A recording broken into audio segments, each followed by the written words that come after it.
What's going on, guys? David here again for another episode of SUBZERO. So for the last few episodes of our S550 project, we did the Euro taillights, which just look so good. And then we did the MMD V-Series spoiler, which is basically a ducktail that looks super aggressive. So now the rear end of the car looks absolutely amazing, but I haven't even touched the front yet, so that's a problem. I have an upper and a lower grille on order right now, but it's on back order, so it won't be here for a while. But in the meantime, I was looking at that front factory splitter and it actually doesn't look that bad. But here we gotta go big. We gotta make it more aggressive. So let me get what we're gonna replace it with. Here is the MMD chin spoiler.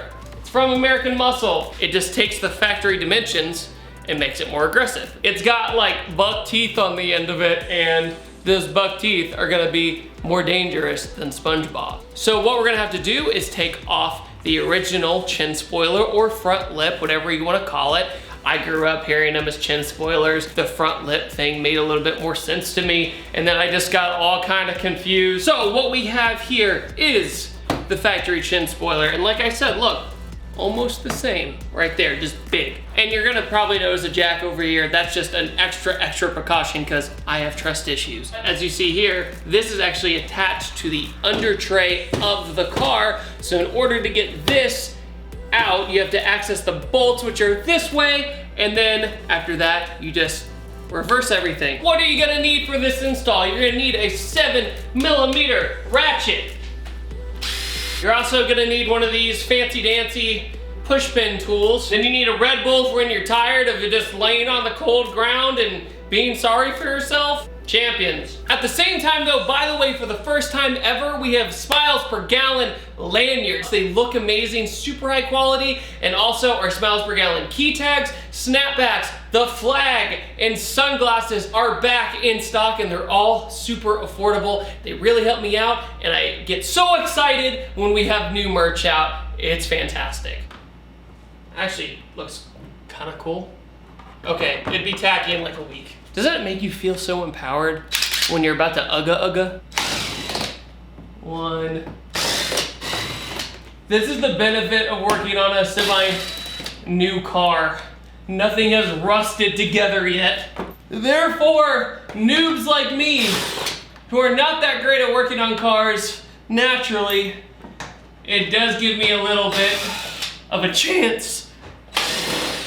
Almost there. This would be incredibly tedious if you used a normal ratchet, but it would work. Loose a little bit. So I got the front lip, first one's off. Now I gotta focus on the under tray. So we have even more 7mm under here. I will say, I'm very glad that they're all the same measurements, because that's always kind of annoying when you're switching back and forth a million times. Mr. Henry was like, yeah, dog, we're gonna use all the same one on the under tray. Whoever invented the flashlight on an impact is like the greatest guy in the world. Okay, so there's push pins here that I need to take off. Push pin here, push pin in the wheel well. Before moving on to the push pins, because you and I both know that might be a battle, I will say, Mustangs, man, don't like the honeycombs. I wish they did a different factory grille so all of us in the Mustang community didn't feel the need to change the grille out, because like the horse is very classy, but then it's just a honeycomb. I think it's just easy to manufacture. I think that's the real deal, because they've been doing this for years, like since the New Edge. The first thing I did to my New Edge Mustang was replace it with the Mach 1 grill, which basically only took out the honeycomb. I'm really excited to change this thing out. I at least wanted to change things up right here. If I'm gonna do everything else, gotta change this out. Since I'm artsy and fancy like that, I realized that there's no really good angle of me to get these push pins. So I'm just gonna show you exactly where they are rather than trying to have a nice static shot. It's hard to tell because it's so dark. Here's a push pin right here. There's another one right in there on the opposite side, literally exactly horizontal on the opposite side. But there's a few push pins under here as well. Well, as you see here, I am making progress. I got one of the push pins over here and the whole thing dropped on top of me. Thankfully it's not heavy because it's plastic, but it just surprised me and I had no idea it was coming. It's not so much that push pins are difficult. It's just they tend to be in annoying locations. I mean, if it was a bolt, it'd be the same thing, but you just get like a little quarter inch ratchet and get it. But this is like, just come out, come on. There we go, got one half of it. Got the actual push pin part. Now I just take this guy. Make sure it doesn't get lost with its brother. It's this last push pin, which I'm gonna have to get under the car for. Oh, this one's super snug. You guys ever notice that it's almost always the last bolt or the last push pin that gives you troubles when you're trying to take something off? Okay, progress has been made. I took this thing off, finally. Okay, so now I need to figure out how to take this guy off. Okay, it's just more 7s. The rest of them I'm gonna have to ratchet out. I'll at least get these two on this side because I'm gonna do as much as I can without having to ratchet them out. It literally is like that much I can't get it by with the impact. If I had a deep 7 for my impact, I could get it, but I don't.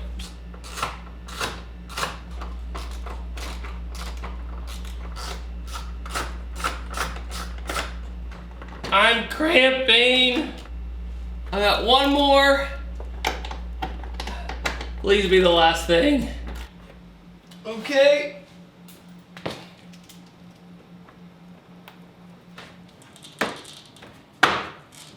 It wants to.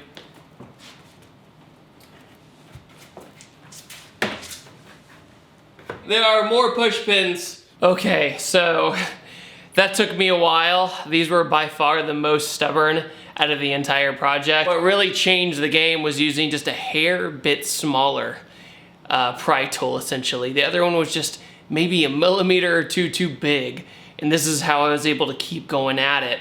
Meanwhile, I was trying to do the screwdriver technique in here to try and push it out, but all the pins are facing a different direction instead of facing you, so it's hard to do that technique to go like this when it's sideways like this, and there's no room to do that. Okay, finally got this thing off. It's got a whole bunch of buck teeth now. Now I gotta see how this one goes on,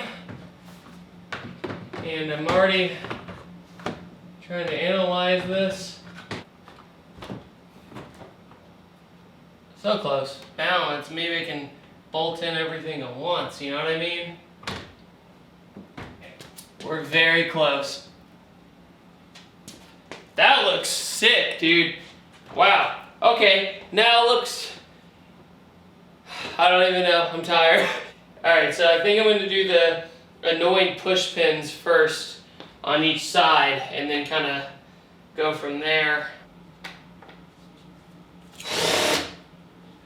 Okay, I have the chin spoiler mounted. Now I gotta do the super annoying part again and put the tray all back together again using all those 17s and everything else.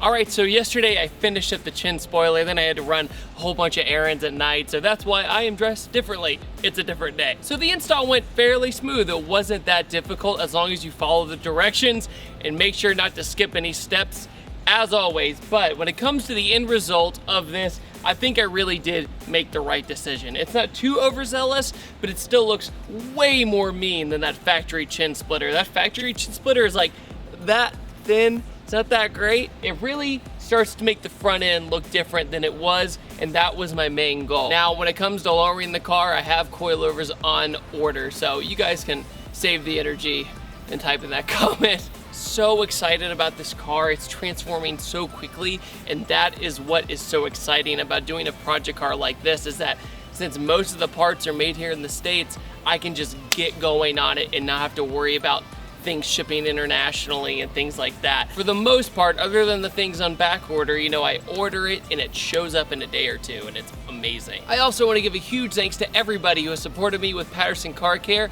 Patterson Car Care is the most affordable way to get premium detail products at the same price as all the other guys. And if you don't want to commit fully yet, you can try our samples on our website. If you haven't already, make sure to try things like our wheel cleaner. It'll absolutely change your life and perspective about washing cars. And on that note, guys, I want to thank each and every one of you for watching this video on the Chin Spoiler, and I upload every Tuesday, Thursday, and Saturday, and I will see you guys next time, and take it easy. Have a wonderful day.